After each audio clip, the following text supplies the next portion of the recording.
Bismillahirrahmanirrahim. Assalamualaikum warahmatullahi wabarakatuh. Teman-teman semua dimanapun berada, semoga selalu dalam lindungan Allah Subhanahu wa Ta'ala. Pada kesempatan kali ini saya akan mengajak kita semua untuk merenungkan satu ayat di dalam Al-Quran yang sangat penting sebagai tanda akta kelahiran penciptaan manusia oleh Sang Pencipta. Dalam Al-Quran surah Al-Baqarah ayat ke-30 Allah berfirman, Bismillahirrahmanirrahim, wa idh qala rabbuka lil malaikati inni ja'ilun fil ardi khalifah qalu ataj'alu fiha man yufsidu fiha wa yasfiku dima wa nahnu nusabbihu bihamdika wa nuqaddisu lak qala inni a'lamu ma la ta'lamun. Teman-teman semua, ayat ini menceritakan sebuah dialog agung antara Sang Pencipta dan para malaikat yang terjadi jauh sebelum kita berada di sini. Nah, pada kesempatan kali ini kita akan mengambil 4 poin penting yang terkandung di dalam ayat ini. Yang pertama itu ada peristiwa agung atau penciptaan manusia itu sendiri. Nah, ingatlah ketika Allah atau Tuhanmu berfirman bahwa aku akan menciptakan seorang khalifah di muka bumi. Nah, bayangkan teman-teman, Allah Subhanahu wa Ta'ala mengumumkan kepada para malaikat tentang rencana besarnya untuk menciptakan manusia. Nah, tentu terlintas dalam pikiran kita, dalam benak kita, apa sih yang dimaksud dengan khalifah dan apa tujuan dari penciptaan khalifah itu sendiri. Secara bahasa sederhananya, khalifah itu adalah wakil atau mandataris, yaitu kita manusia. Allah menjadikan manusia itu wakilnya di muka bumi ini atau di planet bumi ini. Nah, tentu itu bukan sekedar jabatan biasa, itu adalah amanah terbesar yang pernah diberikan. Nah, selanjutnya, apa sih sebenarnya tujuan diciptakannya khalifah atau manusia itu? Nah, teman-teman semua, seperti yang kita ketahui, di dalam Al-Quran surah Az-Zariyat juga dijelaskan, wa ma khalaqatul jinna wal insa illa liya'budun. Nah, tidaklah aku menciptakan jin dan manusia kecuali untuk beribadah kepadaku. Namun, di samping itu tentu ada tugas-tugas yang lain.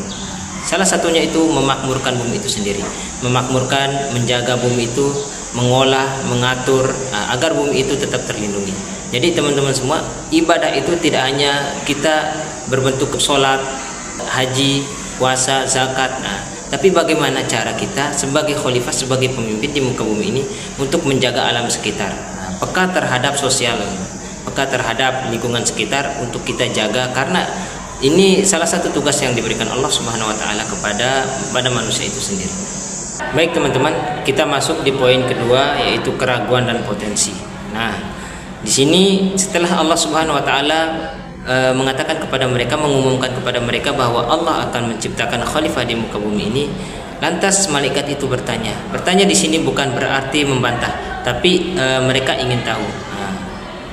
Mereka mengatakan, mengapa engkau hendak menciptakan khalifah di bumi itu orang-orang yang akan merusak, orang-orang yang akan menumpahkan darah, padahal kami senantiasa bertasbih, memujimu dan menyucikanmu. Teman-teman semua, pernyataan dari para malaikat itu adalah sesuatu yang jujur, karena mereka melihat potensi buruk dari calon khalifah yang akan diciptakan oleh Allah Subhanahu wa Ta'ala, yaitu manusia itu sendiri. Karena mereka melihat potensi buruk dari khalifah itu, yaitu merusak alam, lingkungan, sistem sosial. Di samping itu juga mereka sering menumpahkan darah, melakukan peperangan, dan tidak jarang mereka itu berbuat zalim baik pada diri sendiri maupun kepada orang lain. Oleh karena itu, malaikat merasa jika hanya tujuan penciptaan khalifah atau manusia di muka bumi ini hanya untuk beribadah, bukankah mereka telah melakukannya secara sempurna?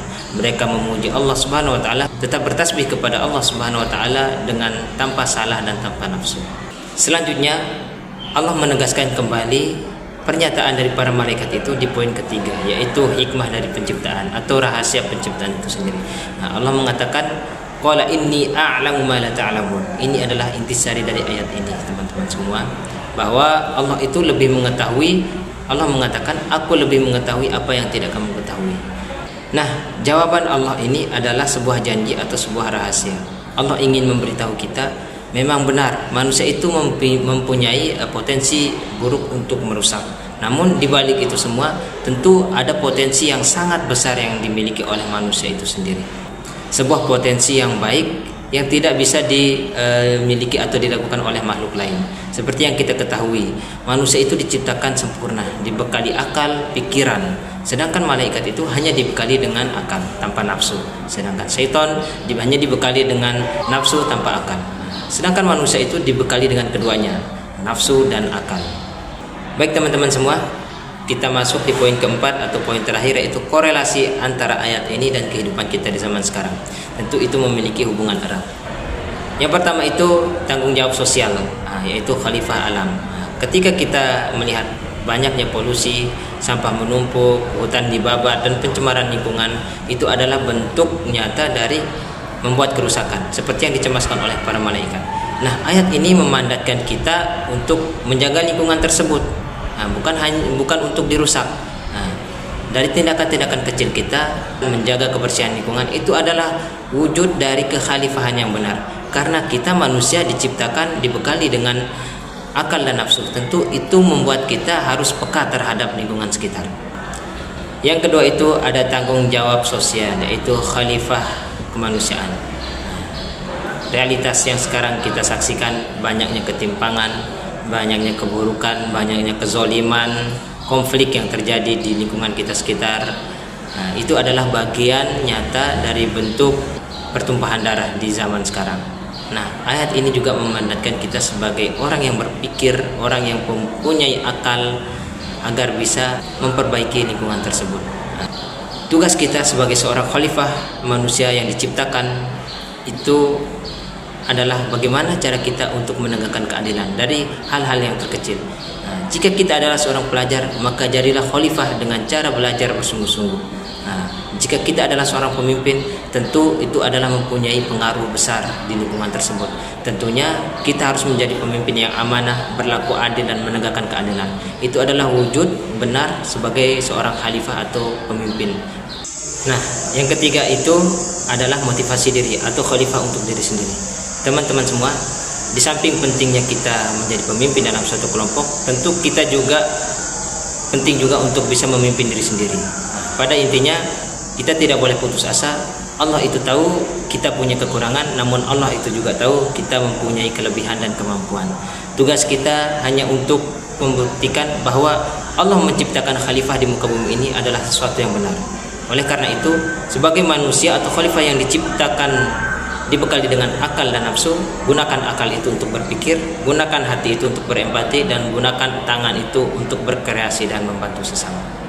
Teman-teman semua, ayat 30 surah Al-Baqarah ini adalah peta bagi kehidupan kita.